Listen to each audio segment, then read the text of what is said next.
Buenas noches a todos. Vamos a comenzar con nuestra cuarta sesión el día de hoy de la obra del cronista. El día de hoy vamos a comenzar con el segundo libro de crónicas. Vamos a comenzar con el segundo libro de crónicas y vamos a Salomón desde el punto de vista del cronista. Lo vamos a ver al igual que con David, vamos a ver un personaje bíblico idealizado, eh, las caídas, los defectos, las malas decisiones que toma Salomón, que las vemos nosotros reflejadas en la obra de Reyes, primera y segunda de Samuel, no las vamos a ver encontrar, no las vamos a encontrar acá en la obra del cronista. Para la obra del cronista también el pecado principal de Salomón, que fue, bueno, pues al final de su vida nos cuentan que pues tenía tantas esposas y bueno, pues que se inclinó y empezó a adorar otros dioses, ¿no? De las esposas extranjeras. Entonces, esa parte oscura o débil de Salomón no la vamos a encontrar acá. Ya nos había presentado el autor cronista a un David idealizado, tan idealizado que casi casi él había sido el constructor del templo, constructor que nunca pudo construir nada, ¿verdad? Pero de acuerdo al autor cronista, pues consiguió todos los recursos, negoció para dejarle todo listo a Salomón para que él hiciera la construcción del templo.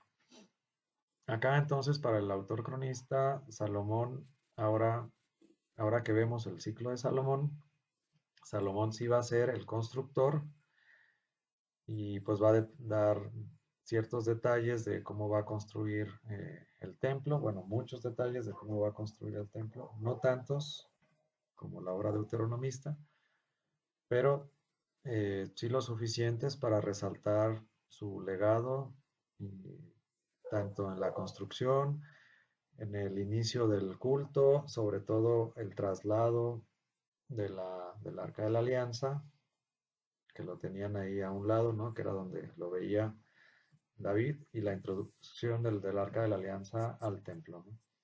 Entonces, este va a ser como la obra culmen de Salomón, el introducir el Arca de la Alianza, consagrar el templo y, bueno, pues que la presencia de Yahvé esté dentro del templo y esté dentro, bueno, la gloria de Yahvé habite dentro del templo, ¿no? Bueno, entonces eso va a ser la obra principal de Salomón. Vamos a ver ahí pues, algunos ciertos elementos. Acordémonos un poquito el contexto de cuando se puso por escrito. Siempre es diferente y hay que tener en cuenta los hechos históricos de cuándo nos está hablando, pero también de cuándo se están poniendo por escrito. Creo que es importante tener esa referencia. Nos está hablando de la época de Salomón, alrededor del año 1000 o el año 950 más o menos, antes de Cristo. Y el, hemos visto en los videos anteriores que la obra del cronista se terminó de escribir como en el año, en el siglo tercero o segundo antes de Cristo, ¿no? Entonces estamos hablando pues como de 700, 800 años después de que sucedieron los hechos. Entonces, obviamente, bueno, pues estos acontecimientos que existían en otros libros, en otros escritos, incluyendo la obra de deuteronomista, pues sirven de fuente para que el autor plasme o reinterprete la historia de acuerdo a las nuevas circunstancias del pueblo, ¿no? Estamos hablando de el retorno de Babilonia, la reconstrucción de Jerusalén, la reconstrucción del templo y todo lo que eso conllevaba. Entonces ese es el contexto en donde está escrito y bueno, pues para el autor, desde un punto de vista más sacerdotal, pues lo más importante también va a ser la reconstrucción del templo y a partir de la liturgia, a partir del culto, pues reconstruir la sociedad, reconstruir el pueblo, reconstruir el país. en una sociedad teocrática, ¿no? En una sociedad que está organizada en torno al culto, en torno a Dios, desde los dirigentes. Los dirigentes van a ser quienes desde arriba para abajo van a promover, van a organizar el culto, van a estar encabezando todas estas actividades litúrgicas. Ya habíamos visto cómo David danzaba adorando a Dios y cómo Salomón pues construye también el templo y ayuda en la organización del culto, de los sacrificios, de todo lo que envuelve la liturgia alrededor del templo. La idea del autor sacerdotal, bueno, pues es tratar de reconstruir la identidad del pueblo de Israel desde lo sagrado, desde lo divino, desde el, el culto que se merece Dios dentro del templo, ¿no? Y entonces aquí va a ser importante, muy, muy importante el templo, ¿no? La construcción del templo y quien lo va a ser Salomón. Esta es nuestra sesión 4, nuestro tema 4, y dice Salomón y la gloria del templo. Vamos a abarcar el segundo libro de Crónicas, desde el capítulo 1 hasta el capítulo 9, todo ese periodo que pues, podríamos conocer como el ciclo de Salomón. El libro del cronista lo tiene muy identificado, muy, muy resumido, o sea, aunque parece 9 capítulos que es muy extenso, en realidad pues está un poco resumido porque omite pues ciertos pasajes que sí podemos encontrar en la obra deuteronomista. Entonces dice, el templo como trono del reino sacerdotal y cumbre de la sabiduría. Hace aquí una relación entre la sabiduría de Salomón, ¿no? Algo que caracteriza a Salomón, pues es la sabiduría, que él la pide, la solicita y bueno, pues cómo va de la mano o debería de ir de la mano la sabiduría eh, con los dirigentes, con los reyes, con los sí, dirigentes civiles, debería de ir de la mano, ¿no? Cosa que, pues desafortunadamente en la actualidad no vemos muy, muy de la mano, ¿no? Vemos muchos intereses, pero poca sabiduría. Sabiduría sobre todo de esta que viene de Dios, ¿no? No sabiduría humana. Creo que es importante aquí ir recalcando el concepto de sabiduría desde el punto de vista bíblico. No estamos hablando de astucia, no estamos hablando de inteligencia o astucia humana, ¿no? Estamos hablando de sabiduría, pero de esta sabiduría que viene de Dios, que significa, bueno, pues estar iluminado por el Espíritu Santo, estar iluminado, todas las decisiones están orientadas hacia Dios, esa sabiduría que Dios le concede a Salomón en medio de todos los hombres, una sabiduría especial, ¿no? Pero bueno, que tiene que ver con saber vivir, que tiene que saber en cómo llevar una vida, pero sobre todo cómo reinar desde el punto de vista de la monarquía, ¿no? Cómo saber guiar a su pueblo desde, desde el punto de vista de Dios, ¿no? Intentando hacer la voluntad de Dios. Creo que esa es la diferencia, ¿no? Entonces, cómo pedir la sabiduría para que lo ilumine y pueda guiar a su pueblo. Entonces dice, no solo estudiaremos historia, bueno, sí vamos a ver algunos pasajes históricos. Acuérdense que los libros de crónicas están dentro de la clasificación católica que nosotros tenemos dentro de los libros históricos, ¿no? Pero no solamente es historia, sino también hay teología dentro de estos libros. Y bueno, pues vamos a ver tres etapas. Vamos a ver el contexto. Entonces, vamos a ver cómo Salomón no solamente es el rey político de reyes, ¿no? Este rey, pues astuto, que sabía cómo en la historia deuteronomista, sí se nos narra muy bien la parte política, cómo fue que consiguió ser el sucesor de David en medio de todos los hijos de David, que eran muchos y todos querían la sucesión, sino más bien como el elegido de Dios, el elegido por Dios para establecer y organizar el templo y la liturgia, ¿no? Entonces no se mete el cronista mucho en la política, sino que más bien se enfoca en la liturgia, se enfoca en el culto, se enfoca en lo divino. No le interesa la grilla ni la política al autor cronista. En la estructura teológica vemos cómo el templo, acuérdense que solamente había un solo templo, en esta etapa ya se habían eliminado otros santuarios, otros templos.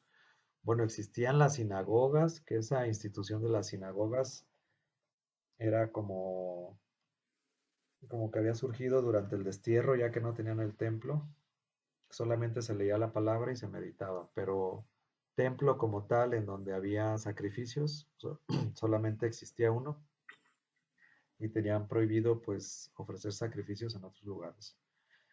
Entonces el templo y sus símbolos como el eje de la identidad de Israel y el lugar del nombre. Entonces, eh, como todos los símbolos tienen un significado, los artefactos, los utensilios sagrados tienen una razón de ser y tienen un simbolismo. Y bueno, pues aplicación para la vida, ver qué es un templo, es un lugar sagrado y cómo es un punto de encuentro como entre Dios, como entre el cielo y la tierra, ¿no? ¿Cómo puede llegar a ser ese lugar de encuentro? Bueno, el lente o la óptica del cronista es una memoria, pero ya purificada, ¿no? Como que el cronista purifica toda la historia donde había, pues, muchos jaloneos, muchas cuestiones humanas, políticas y todo eso.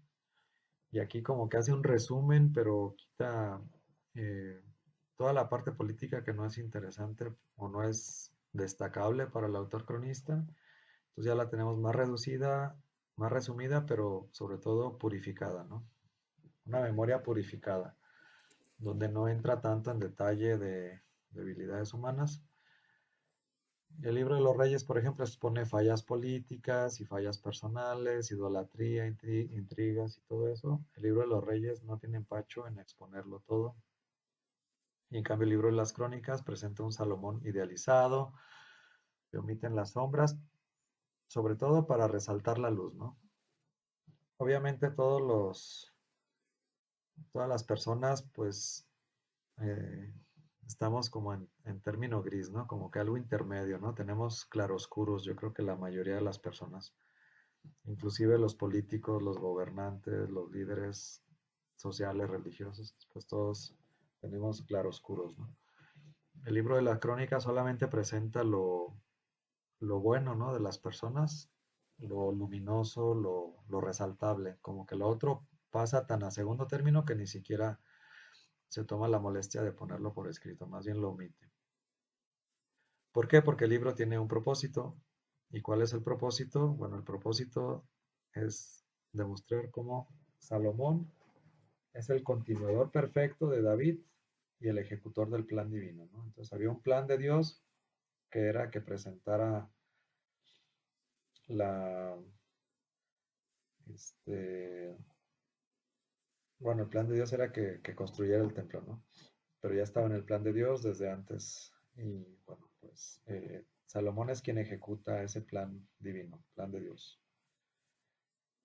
La lección es que su esplendor no es vanidad personal, es el reflejo de Dios habitando en medio de su pueblo. Para el cronista, Salomón es el nuevo constructor, ¿no? Un nuevo constructor que construye un nuevo templo y que el esplendor no es vanidad personal, sino es el reflejo de Dios habitando en medio de su pueblo, ¿no? Como que todo lo más especial para Dios que quiere habitar en su pueblo, en medio de su pueblo, como cumpliendo la voluntad de Dios. No es un capricho personal, no es vanidad personal, sino es simplemente cumplir con la voluntad de Dios. Si Dios a David no le permitió construir, sí le permitió a Salomón que lo hiciera, ¿no? Y no le permitió por algo, pero a Salomón sí le permitió llevar a cabo ese plan que ya estaba de antemano, ¿no? Incluso desde David. La planeación se hizo desde David, La ejecución la hace Salomón. Entonces, la petición fundamental, primero, sabiduría, ¿no? Aquí es donde entra un tema que es la sabiduría para edificar. Sabiduría para edificar y sabiduría para gobernar a su pueblo. Tenemos el pasaje en donde Salomón no pide riquezas ni la muerte de sus enemigos, pide sabiduría. La encontramos en Segunda de Crónicas, número 1. Entonces dice, Salomón, hijo de David, se afianzó en su reino. Yahvé, su Dios, estaba con él y le engrandeció sobremanera. ¿No? Bueno, pues aquí desde el primer versículo ya dice que Dios estaba con Salomón y lo engrandeció. Salomón habló a todo Israel, los jefes de millar, etcétera, y luego fue con la asamblea al alto de Gabaón. Estuve buscando, bueno, Gabaón era un pueblo chiquito. Dice, porque ahí se encontraba la tienda del encuentro que Moisés, siervo de Dios, había hecho en el desierto. Cuanto el arca de Dios, David la había llevado de Kiriat Jearim al lugar preparado para ella, pues le había alzado una tienda en Jerusalén. El altar de bronce que había hecho Bezalel, hijo de Uri, hijo de Hur, estaba también allí delante de la morada de Yahvé. Fueron pues Salomón y la asamblea para consultarle. Subió Salomón allí al altar de bronce que estaba ante Yahvé junto a la tienda del encuentro y ofreció sobre él 1000 holocaustos. Aquella noche se apareció Dios a Salomón y le dijo, pídeme lo que quieras que te dé. Salomón respondió a Dios, tú tuviste un gran amor a mi padre David y a mí me has hecho rey en su lugar. Ahora pues, oh Yahvé, que se cumpla la promesa que hiciste a mi padre David, ya que tú me has hecho rey sobre un pueblo numeroso como él.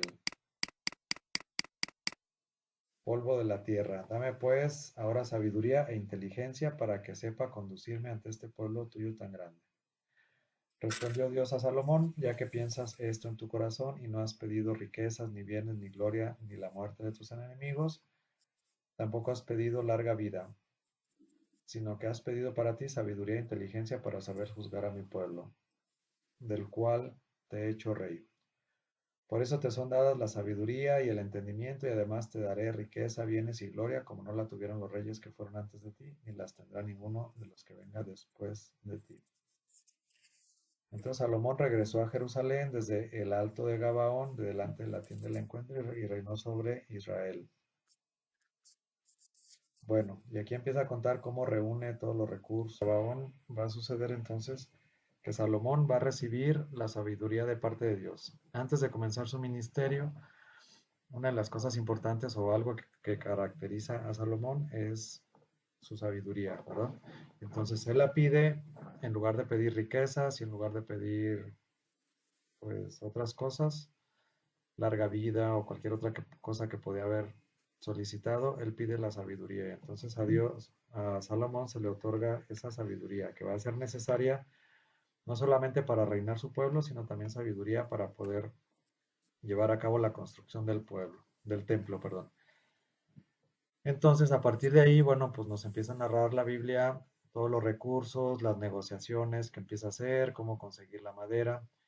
Ya habíamos visto en la parte del ciclo de David cómo David había conseguido ciertos recursos, madera y otros recursos, ¿no? Pero Salomón también empieza a negociar, pues los cantereros, empieza a negociar con los que traían la madera del Líbano, que empieza a conseguir bronce, etcétera, ¿no? Y pues da una explicación más o menos extensa de cómo negocia y cómo va haciendo la construcción, ¿no? Va consiguiendo los recursos y va haciendo la construcción del templo. Con Salomón van a coincidir dos cosas. Bueno, hay tres circunstancias que coinciden con Salomón. Una del rey Salomón es, va a haber un periodo de paz en la época del rey Salomón. Es creo que la época de la monarquía donde hay paz, no son atacados por los enemigos vecinos y entonces le ayuda a consolidar el reino, le ayuda a defenderse de los pueblos vecinos, incluso es donde el territorio de Israel se expande más, ¿no? Cuando vemos mapas bíblicos, en la época del rey Salomón es donde está más extendido el territorio que gobernaba Salomón. Entonces va a haber paz, no van a ser atacados y eso le permite construir el templo y establecer ahí la liturgia y establecer pues toda esa parte, ¿no? Cosa que con guerra pues difícilmente se puede sostener el culto y todos los sacerdotes, ¿no? Porque eran muchos sacerdotes los que había. Mucha gente dedicada dedicada al culto, ¿no? No solamente los sacerdotes, los levitas, todos los coristas, toda la persona que estaban relacionadas con el culto. Entonces era un número de personas muy grande que tenían que estar ahí en el culto, ¿no? Estableciendo los sacrificios, había sacrificios a veces de día, de noche, etcétera. Entonces, pues era algo que debió de haber sido impresionante, ¿no? Presenciar. Entonces, en Gabaón, Salomón no pide riquezas ni la muerte de sus enemigos, pide sabiduría. Y en Crónicas, la sabiduría no es solo intelectual o judicial, es la capacidad técnica y espiritual necesaria para edificar la casa de Dios. Entonces se necesita sabiduría para hacer la casa de Dios. La sabiduría está al servicio del culto. Salomón reconoce que gobernar el reino de Yahvé requiere una mente afinada con la voluntad divina. Es decir, si quiere hacer una obra o quiere hacer la voluntad de Dios, Salomón entiende que tiene que pedir sabiduría, ¿no? Sabiduría pues para tomar buenas decisiones en torno a esa labor tan gigantesca, tan titánica que fue recibida. Y bueno, pues lo podemos aplicar también un poquito a nuestra vida, ¿no? ¿Cuántas veces pedimos sabiduría a Dios para que nos ayude a tomar buenas decisiones en nuestra familia, en nuestro trabajo, en todo lo que emprendamos y todo eso? Pues a lo mejor pocas veces nos detenemos como a pedirle a Dios que nos ilumine, ¿no? Que nos dé sabiduría para guiar pues ese pequeño rebaño que tenemos, que puede ser nuestra familia, puede ser un grupo, puede ser cualquier cosa, ¿no? Entonces, tenemos que alinearnos con Dios para tomar buenas decisiones. Así lo entendió Salomón y por eso pidió sabiduría. Bueno, estamos hablando entonces de una obra universal y comunitaria, o sea, de acuerdo al capítulo 2. Consigue cedros del Líbano. El Líbano, si se fijan, la bandera del Líbano tiene un cedro, famosa por estos cedros, estos árboles que eran buenos para la maderería, para la carpintería. Entonces consigue los recursos, quiere lo mejor de la creación de la casa de Dios, quiere conseguir lo mejor de lo mejor, los mejores recursos, ¿no? Tanto madera como el oro de Parabaim, también como bronce, y la colaboración también de extranjeros, ¿no? Que participan con sus artesanías, con su mano de obra, también va a ser utilizado para construir el templo. No es que solamente los israelitas, sino también mano de obra especializada, pues va a ser bien recibida, ¿no? No es solo el edificio de un rey, es la ofrenda de toda una nación organizada para la gloria de Dios. Y bueno, pues dentro de la arquitectura, pues vemos algunos símbolos, ¿no? Algunos muy, muy bien definidos, ¿no? El mar de fundición, que vemos aquí una imagen, simboliza el caos primitivo dominado por Dios y sirve como agua de purificación para los sacerdotes, donde se purificaban los sacerdotes, ¿no? Se tenían que lavar o a veces bañar completamente para quedar purificados. El altar de bronce era el centro de la expiación, el lugar del sacrificio y el perdón donde la humanidad se reconcilia, ¿no? Entonces aquí tenemos el altar. El altar siempre es donde se sacrifican a las víctimas o lo que se va a ofrecer. Acuérdense, el culto siempre está relacionado con el sacrificio de animales. Entonces el altar va a ser esta cosa así cuadradita que tiene escaleritas en donde se van a no solamente a matar los animales, sino también a, pues a quemar, a cocer, a consumir. Acuérdense que hay diferentes tipos de sacrificio. El sacrificio del holocausto, pues se quedaba todo como en cenizas, ¿no? Totalmente consumido. Pero también había otros sacrificios, como el sacrificio de comunión, en donde una parte podía ser consumida por los sacerdotes o por el oferente también en algunos casos, etcétera, ¿no? Entonces, diferentes tipos de sacrificios, pero el altar vemos ahí que es importante, ¿no? El altar también representa la víctima. El altar en nuestras iglesias católicas, bueno, es en lo que ha derivado esto, ¿no? Porque en el altar de nuestras iglesias, el altar también representa a la víctima, que en este caso, pues es Cristo, ¿no? Que se ofrece también como víctima. También encontramos los querubines, que son como los guardianes, como que esos seres ardientes. El término bíblico querubín significa que arde, ¿no? Que arden de amor, aparentemente, bueno, no aparentemente, en términos bíblicos, son ángeles que están muy cercanos a la presencia de Dios, ¿no? Y vemos estas representaciones en el templo o estas representaciones en el Arca de la Alianza, que tenemos también dos querubines encontrados, ¿no? Cuidando pues lo más santo, lo más sagrado, que es algo que viene de Dios. Por eso dice, el acceso a Dios requiere reverencia, ¿no? Vamos a entrar a un lugar santo, a un lugar sagrado, y entonces pues no cualquier persona entra y con cualquier actitud, ¿no? Sino que tiene que ser con una actitud de reverencia, de respeto por entrar a un lugar santo. El traslado, bueno, el edificio estaba terminado, pero vacío. Ya una vez que termina de construir el templo, pues está vacío, ¿no? ¿Por qué? Porque no estaba el Arca de la Alianza. El Arca de la Alianza, bueno, pues contenía algunos objetos como el maná, como las tablas de Moisés, etcétera, y representaban a Dios mismo, ¿no? Aquí se alcanza a ver los dos querubines que están en el propiciatorio. El propiciatorio era la tapa del Arca de la Alianza. Entonces ahí se encuentran los querubines. Era el lugar del encuentro, ¿no? Donde Moisés hablaba cara a cara con Dios. Y entonces, bueno, ya una vez que terminan el templo, van a trasladar el arca de la alianza. ¿Cuál es la diferencia? Bueno, si no está el arca de la alianza, el templo solamente es un edificio vacío. Y en cambio, si está el arca de la alianza, se entiende, se cree por fe que va a estar también presente la gloria de Yahvé, la gloria de Dios presente en el templo. La Shekinah es, ¿qué es la Shekinah? Bueno, aquí dice la nube llena la casa, Dios toma posesión de su hogar.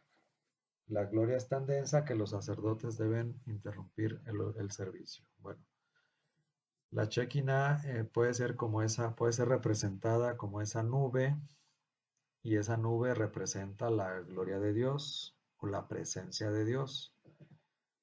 La gloria en hebreo, la gloria de Dios, significa como peso, como presencia, como, no sé, sí, como la presencia de Dios. La gloria representa la presencia de Dios. Y entonces, bueno, Dios se manifiesta de algunas maneras, ¿no? Se hace visible, se hace presente o se hace patente de algunas maneras, como en el arca, en la tienda del encuentro con Moisés, se hacía presente por una nube, por un trueno, por una columna de humo. Deja verse eh, por medio de algunos signos. No es que Dios sea los signos, sino que se deja ver, se deja manifestar por esos signos, ¿no?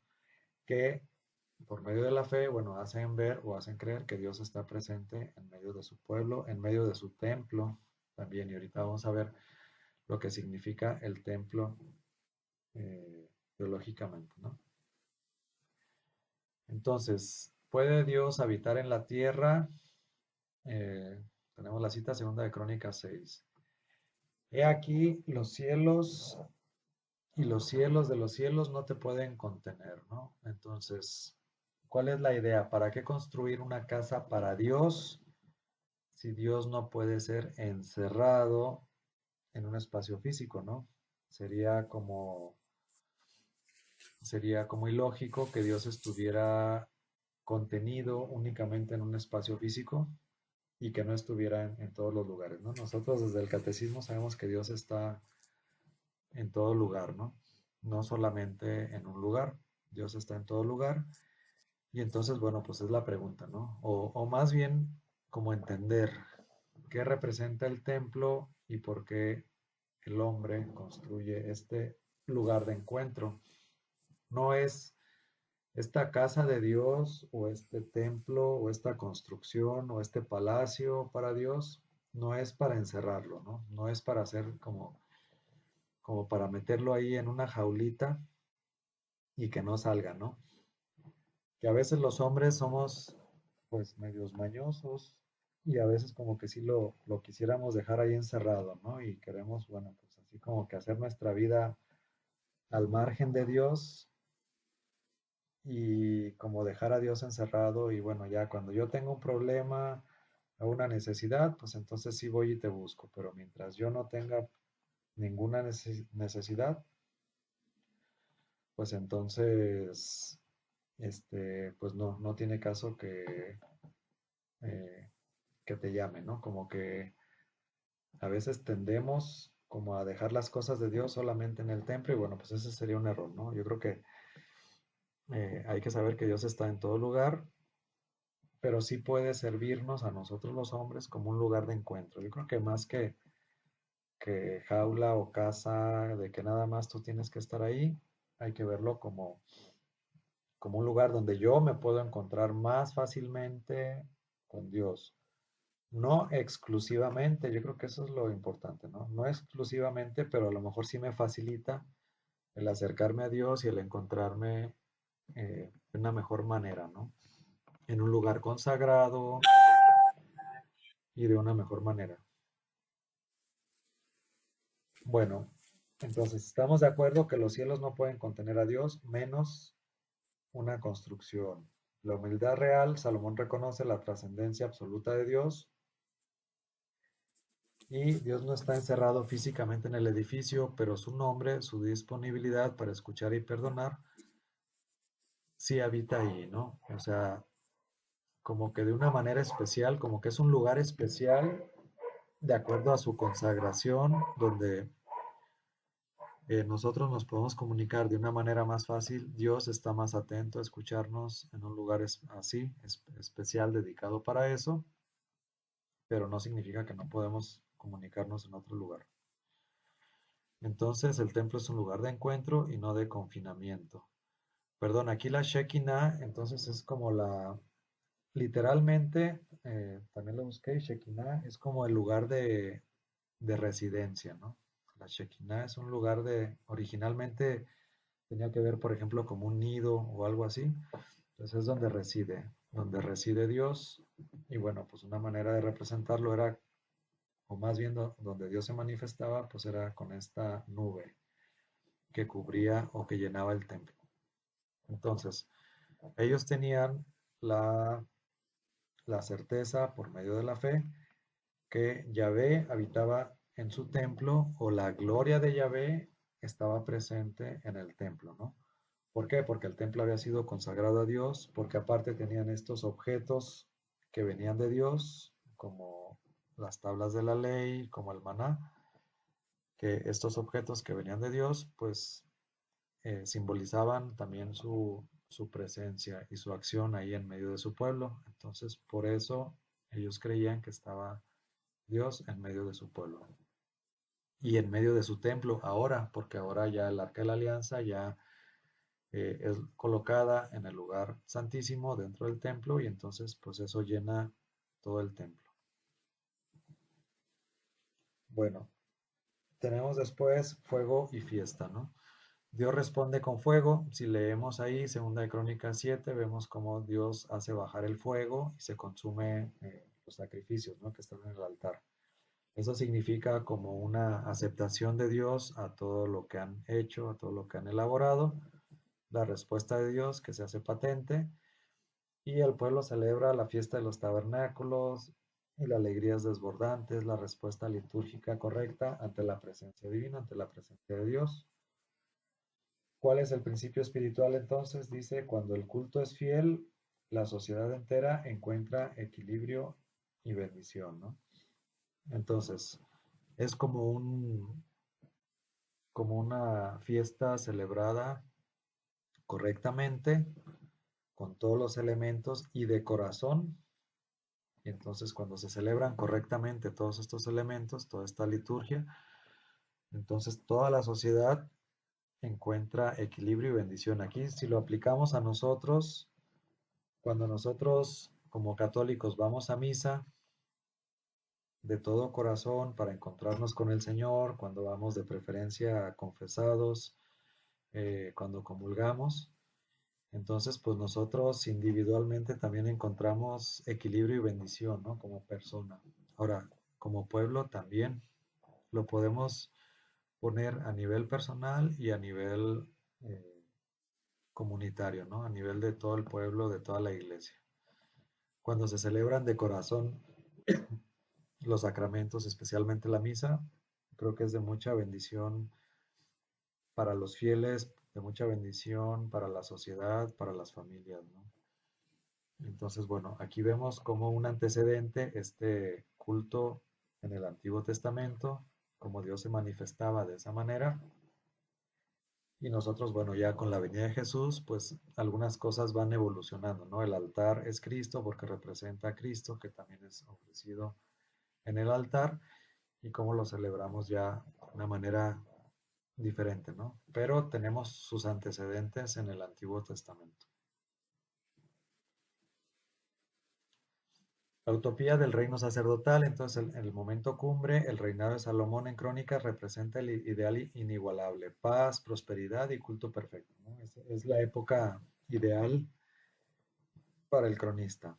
La definición, entonces, es el modelo de reino sacerdotal.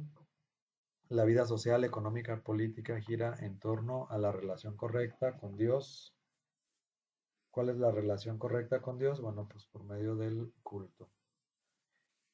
Y tenemos aquí pues como una, como una frase, como una consigna, ¿no? La estabilidad del reino depende de la estabilidad del altar. Si el culto, el altar, la liturgia, todo está en orden, entonces el reino también va a estar en orden, ¿no? Esa va a ser como la lección o la enseñanza que nos quiere dar el autor cronista, ¿no? Tiene que ir de la mano tanto el culto como la estabilidad del reino. Para reflexionar y evaluar por qué el cronista omite los pecados, bueno, esas son preguntas que van a tener que reflexionar y contestar. Dice, ¿por qué el cronista omite los pecados de Salomón? ¿Cómo se relacionan la sabiduría y la construcción del templo en esta lectura? Y según Segunda de Crónicas, ¿cuál es la relación entre la fidelidad al culto y el bienestar social? Simbología actual, bueno, así como el mar de bronce y los querubines eran vitales para el antiguo Israel, hoy tenemos signos tangibles de la presencia. Y aquí nos hace como unas preguntas, ¿no? ¿Cuáles son los espacios sagrados en nuestra vida diaria? ¿Cuál es nuestro rincón de oración? ¿Dónde nos encontramos nosotros con el Señor, ¿no? ¿Dónde hacemos oración nosotros a nivel individual? Ya sea en nuestra casa, en un rinconcito, en algún reclinatorio, o donde nosotros hacemos nuestro lugar de oración, ya sea en nuestra propia casa o en algún templo, en alguna parroquia, en alguna capilla de adoración, donde nosotros buscamos también esos espacios de encuentro, ¿no? Espacios de encuentro con el Señor. Si es que los tenemos y donde los tenemos, ahí también es como para reflexionar. Y aquí, bueno, la invitación a consagrar este nuevo espacio esta semana, ¿no? La reverencia exterior ayuda a la disposición interior. Y la conclusión, pues la idea del puente, ¿no? El templo no es una cárcel para Dios, sino un puente para el hombre. Yo creo que esta frase como que resume toda esta parte, ¿no? A veces, y bueno, sobre todo, por ejemplo, nuestros hermanos nuestros hermanos protestantes que no tienen templos, ¿no? Bueno, pues tienen salones o otro tipo de cosas y que nos critican, eh, por tener nuestros templos, ¿no? Después de ver toda o reflexionar toda esta idea del templo desde Salomón, desde el punto de vista cronista o desde donde sea, ¿no? ¿Por qué el hombre a través de la historia ha construido templos, ¿no?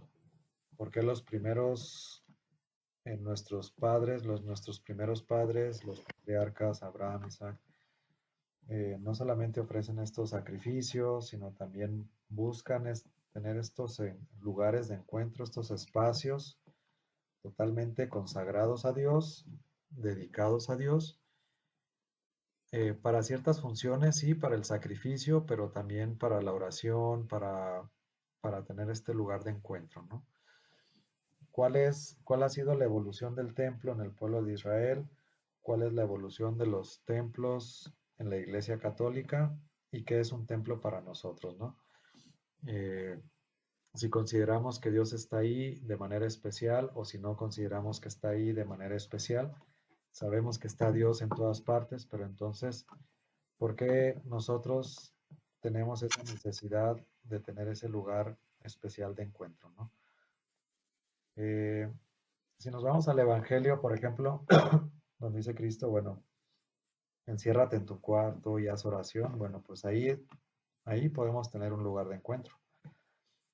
Podría alguien decir, bueno, si yo puedo hacer oración en mi cuarto o Dios está presente en todo lugar, pues entonces ¿para qué acudo a un lugar específico, ¿no? Si Dios me escucha, si estoy en mi recámara, si yo voy al campo, pues también ahí puedo hacer oración.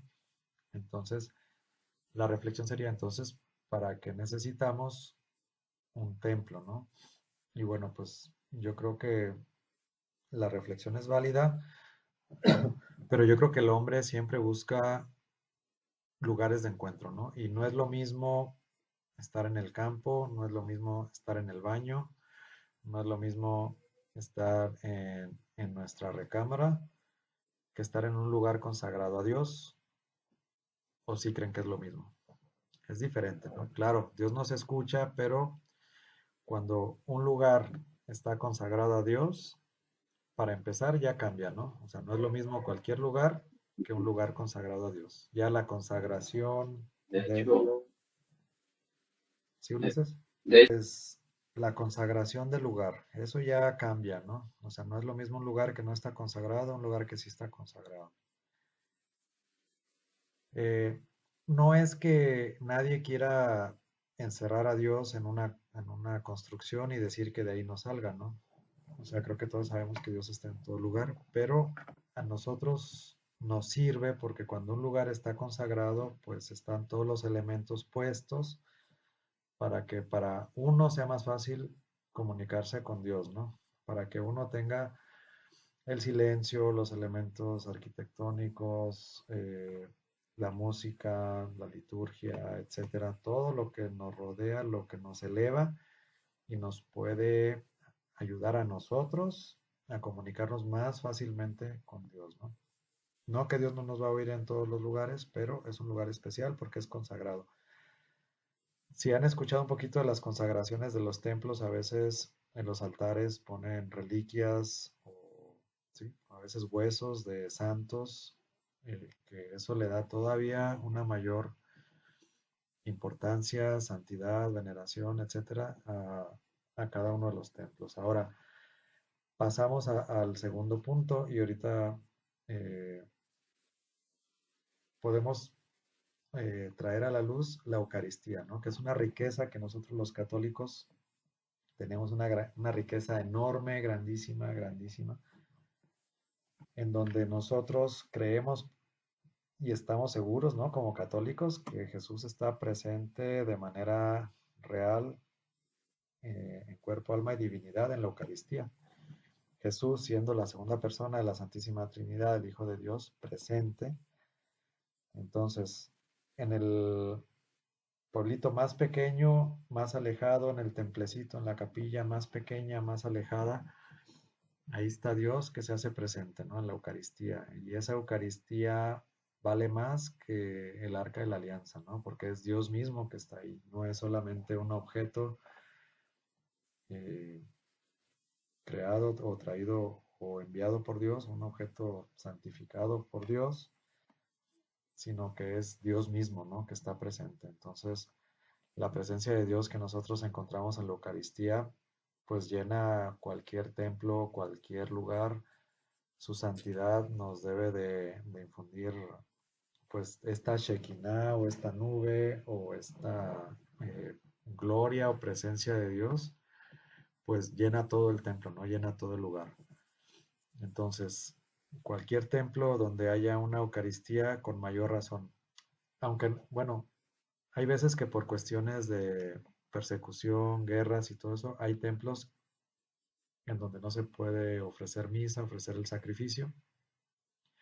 Sin embargo, siguen estando consagrados, ¿no? Y siguen siendo un lugar de encuentro. Pero en el momento de la Eucaristía, pues la Eucaristía trae la presencia de Dios, a lo mejor ya no en una forma de arca, ya no en una procesión, sino a través del milagro eucarístico con la promesa de Dios de quedarse presente en medio de nosotros por medio de la Eucaristía.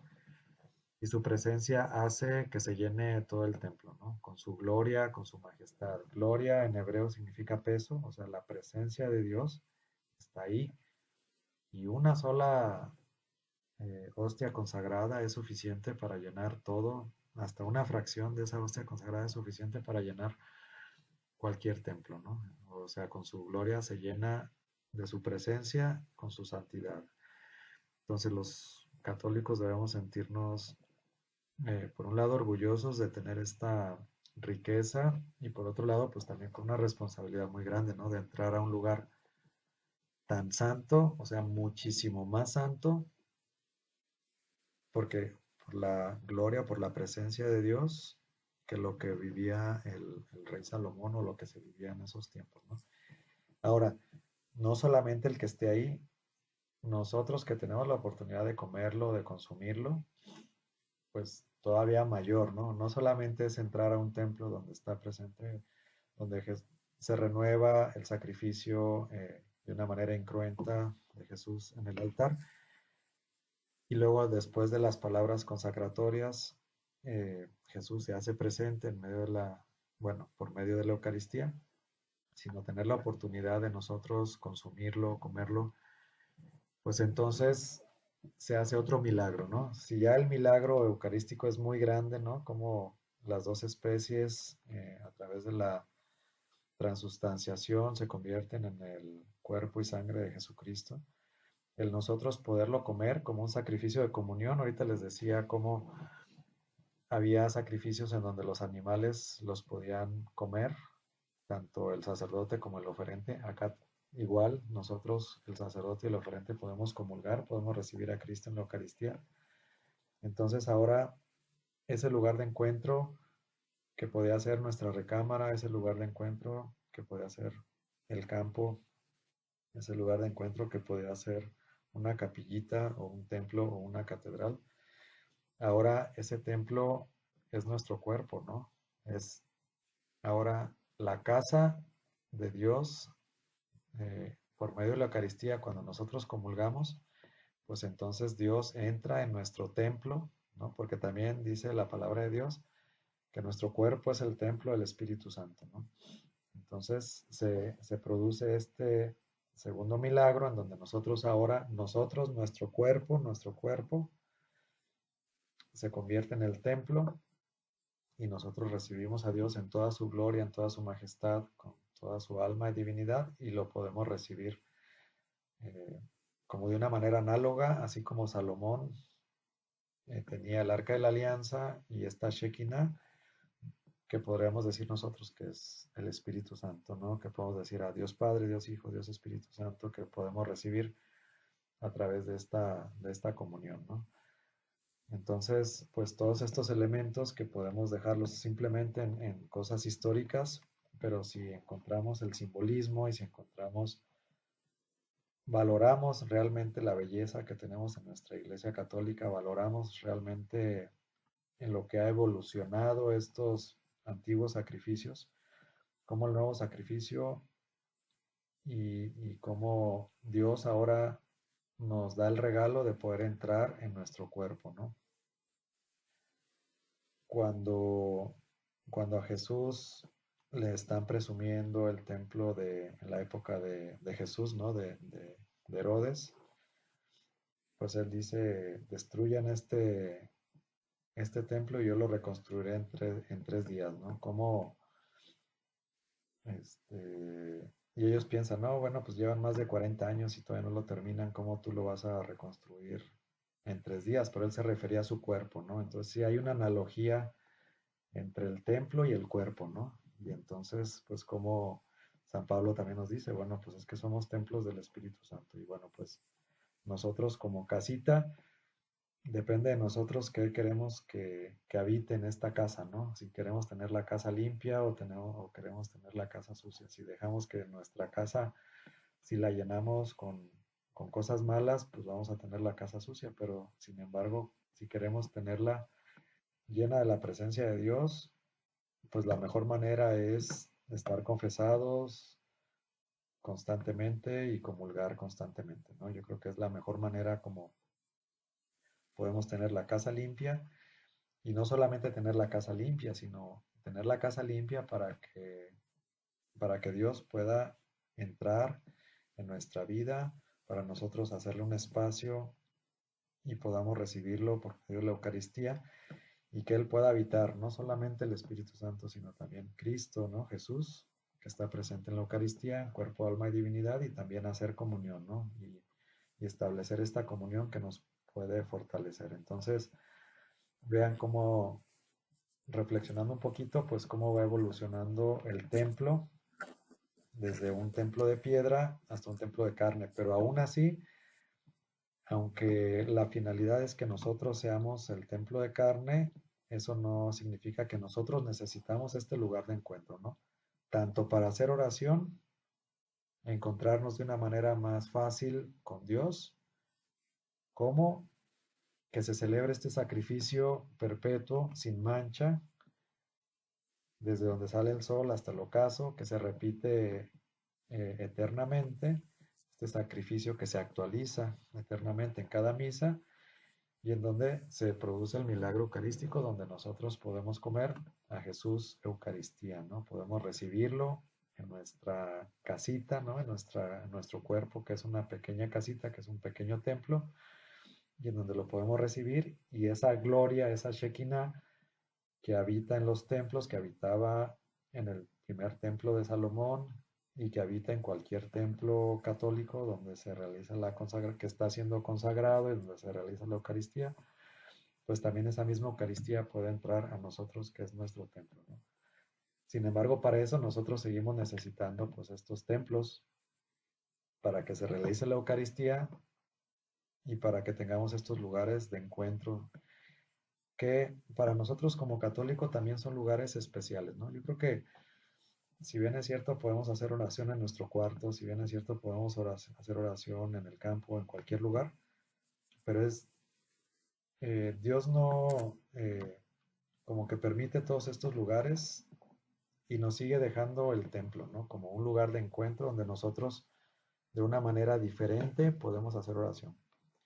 Y yo creo que bueno, pues ahorita, si no, que nos compartan, pero es diferente la manera de hacer oración en nuestra recámara que la manera de hacer oración en el templo, ¿no? Aunque nos comunicamos nosotros mismos con Dios, creo que la forma es diferente. Ahora, si vamos a misa y recibimos a Jesús Eucaristía, pues también cambia todo, ¿no? O sea, como que es muy diferente, ¿no? Entonces, bueno, pues es como una reflexión acerca del templo y cómo ha ido evolucionando la idea del templo. Y pues el templo, pues es esta casita en donde Dios quiere habitar, ¿no? En donde Dios quiere estar presente de una manera especial. No porque va a dejar de estar presente en todo cuanto ha creado, en todo lugar, pero sí de una manera especial quiere habitar para encontrarse con nosotros, para que nosotros nos dejemos encontrar por Él para que nosotros se nos facilite acercarnos, platicar y estar en la presencia de Dios, ¿no? Como la Virgen de Guadalupe le dice a Juan Diego, quería que le hiciera también una casita, ¿no? Una casita. Entonces, esa casita son esos lugares de encuentro. No porque ellos lo necesiten, sino porque nosotros lo necesitamos. Y ese lugar de encuentro, pues es donde nosotros más fácilmente podemos estar en su presencia. No exclusivamente, no es que solamente está en el templo, pero a nosotros se nos facilita y seguramente Dios nos escucha de una manera especial en un lugar consagrado que está dedicado para ese fin, ¿no? En nombre del Padre, del Hijo, del Espíritu Santo. Amén. Oh Dios, Oh Dios, tú que que concediste a San concedas a Jerónimo una estima grande y viva por la Sagrada Escritura, haz que tu pueblo se alimente de tu palabra con mayor abundancia y encuentre en ella la fuente verdadera de vida.